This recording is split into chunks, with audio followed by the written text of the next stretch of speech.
우리가 신앙생활을 시작하게 되면서 하나님께서 베풀어 주시는 은혜 가운데 항상 형통하고 평안하길 원하지만 우리 개인에게 주어진 삶에서도 항상 평안하지 못하다는 사실을 발견할 때가 있죠.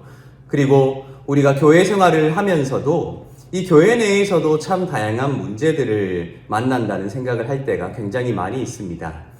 항상 기쁨이 넘치고 사랑이 넘치며 평안이 넘치는 공동체를 꿈꾸지만 우리에게 주어진 교회 공동체라는 현실은 그렇게 아름답지만은 않다는 생각을 할 때가 굉장히 많이 있습니다.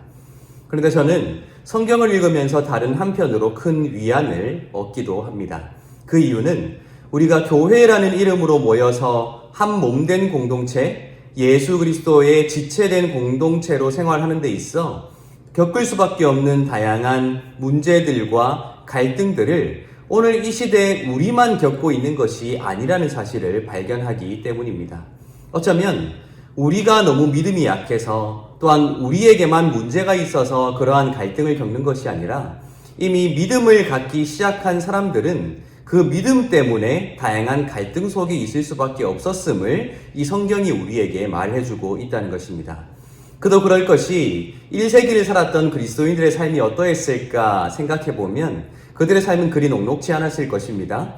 왜냐하면 예수께서 그리스도이심을 또한 메시아이심을 고백했던 그러한 첫 그리스도인들의 고백 이전에 이미 유대 사회는 수많은 소요 사태가 있었고 수많은 자칭 메시아들이 등장했기 때문에 항상 그들을 주시했었던 로마 제국의 눈빛 그리고 감시 또한 서로에 대한 의심들이 가득한 사회를 첫 그리스도인들이 살았을 것이기 때문입니다. 어쩌면 그렇기에 예수를 믿는 믿음을 가진 사람들은 이미 그 자체만으로도 그 사회 속에서 굉장한 의심 속에 놓일 수밖에 없었을 것이고 그러한 상황들이 그리스도인들 내적으로 만들어낸 수많은 갈등들을 양산했을 것이라고 우리가 상상해 볼 수 있기 때문입니다. 내가 예수를 그리스도라 고백하나 나의 믿음이 외적인 요인에 의해서 흔들릴 수밖에 없다는 상황을 마주했던 첫 그리스도인들 그리고 그랬던 믿음을 가지고 공동체, 이 교회라는 이름으로 모였기에 그 교회조차도 내 외부적인 문제로 다양한 영향을 받을 수밖에 없었던 그들의 모습을 우리가 상상해 볼 수 있을 텐데 이 신약 성경은 그랬던 그들의 모습을 있는 그대로 기록하고 있다는 것이죠. 결국 우리만의 문제가 아니라 믿음을 가진 모든 사람들의 문제이고 그렇게 믿음을 가진 모든 사람들이 함께 극복해 나가야 하는 문제인 것을 우리가 발견하게 된다는 것이죠. 우리가 오늘부터 함께 살펴볼 이 고린도전서 역시 그러한 문제의 종합이라고 해도 과언이 아닐 것입니다. 1세기 중반을 살았던 첫 그리스도인들, 고린도라는 도시에서 예수를 믿게 된 사람들은 자신들이 살았던 환경 속에서 문화권 내에서 예수를 믿는 것이 과연 무엇을 말하는가 하는 것을 항상 끊임없이 고민하고 생각해야 했음이 분명해 보입니다. 또한 이 고린도라는 도시의 특성상 많은 사람들이 다양한 문화권 내에 또 다양한 종교의 영향을 받은 사람들이 모였었기 때문에 수많은 문제들이 있을 수밖에 없었을 텐데요. 마치 고린도전서에 기록된 수많은 문제들이 이 시대의 우리 교회의 문제를 기록하고 있는 것이 아닌가라는 생각을 할 만큼 다양한 문제들을 가지고 있었던 것이 고린도 교회인 것입니다. 그 내용을 조금 요약해보면 이렇습니다. 지금 이 고린도전서가 어떤 문제들을 다루고 있는가 하는 것들을 간략하게 이 개론적으로 살펴보면 이렇습니다. 1장부터 4장에는 어떤 지도자를 선택하여 따를 것인가 하는 문제로 갈등하고 있는 사람들에 관해서 기록하고 있죠. 바울과 아볼로와 게바와 그리스도라는 이 네 가지 선택지를 선택하여 서로 분열하고 있고 갈등하고 있는 모습이 그대로 그려지고 있습니다. 5장에는 음행에 관한 문제를 기록하고 있는데 5장에 의하면 이 바울이 진단하기로는 이방인 중에서도 없을 만큼 심각한 문제였다라는 것이 드러나게 되고요. 6장에는 세상 법정에 고소 고발하게 되는 문제를 기록하고 있습니다. 또한 7장에는 결혼에 관한 문제를 기록하고 있고 8장부터 10장에는 우상의 재물을 어떻게 처리할 것인가 하는 것을 다루고 있습니다. 그리고 11장에는 교회 내 여성과 남성에 관한 지침이 기록되어 있고 성만찬에 관한 기록이 되어 있지요. 그리고 12장부터 14장에는 은사에 관한 이야기가 기록되어 있고 특별히 우리에게 사랑장으로 잘 알려진 고린도전서 13장이 이 부분에 속해 있습니다. 그리고 15장에는 부활에 관한 논의가 기록되어 있으며 16장에는 연보에 관한 지침들, 그리고 마지막 인사가 기록되어 있다는 것을 우리는 발견하게 됩니다.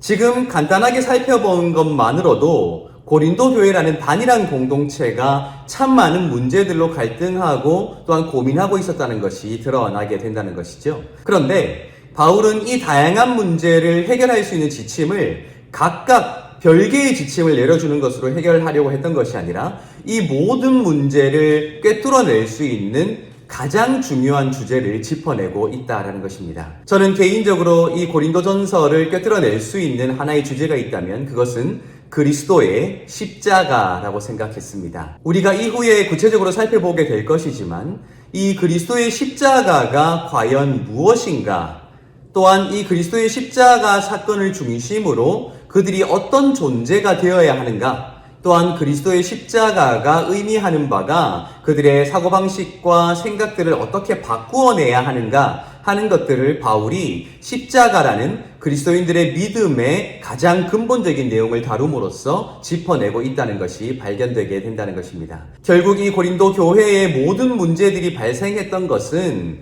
그리스도인이 그리스도인 될 수 있으며 또한 그들이 하나님의 백성이 되며 하나님의 자녀로 살아가야 한다는 것, 또 한 몸이 될 수 있도록 해준 그 그리스도의 십자가의 정신을 상실했기 때문이다라는 것이 어렴풋하게나마 우리에게 드러나고 있다는 것입니다. 오늘 간단하게 고린도전서 전체의 내용을 간략하게 추려서 여러분들에게 고린도 교회가 어떤 문제 속에 있었는가 하는 것을 설명해 드렸는데요. 이 모든 문제를 해결할 수 있는 가장 근본적인 해결책은 우리 모두가 함께 십자가 앞으로 되돌아가야 한다라는 것입니다. 우리가 생각해 본다면 참 많은 배경을 가지고 있고 참 많은 사상을 가지고 있으며 참 많은 차이점을 가지고 있음에도 첫 그리스도인들이 그 모든 차이점을 뛰어넘어 그리스도인이라 하는 하나의 이름으로 불렸다는 것은 기적에 가까운 일이라 할 수 있을 것입니다. 국가, 민족, 인종, 또한 그들이 타고났던 계급, 이런 것에 근거한 이름이 아니라 그 모든 것들을 그리스도인이라는 하나의 이름으로 엮어낼 수 있었던 그 믿음의 근간에는 예수 그리스도의 십자가가 있다는 사실을 우리가 기억해보게 될 때에 오늘 이 시대에 여전히 나 자신을 그리스도인이라 규정해내려고 하는 우리의 삶의 출발점은 바로 십자가가 되어야 한다는 사실을 우리가 항상 기억할 수 있어야 한다는 것입니다. 예수 그리스도의 십자가가 나를 나 되게 했으며 예수 그리스도의 십자가가 교회를 교회되게 했으며 예수 그리스도의 십자가가 우리가 직면한 모든 문제를 해결할 수 있는 가장 근원적인 그러한 힘을 우리에게 제공해 줄 것이라는 사실, 또 예수 그리스도의 십자가가 보여준 그 정신이 우리가 무엇을 포기해야 하며 무엇을 붙잡아야 할 것인가 하는 것을 선택할 수 있도록 해주는 가장 강력한 기준이 된다라는 사실을 오늘 하루의 삶을 우리가 살아갈 때에 기억할 수 있으면 좋겠습니다. 예수 그리스도의 십자가의 의미라는 것은 더 깊은 차원의 고민을 우리에게 요구하고 있다고 저는 생각합니다. 과연 예수 그리스도의 십자가 앞에 서 있는 나 자신은 어떤 존재인가?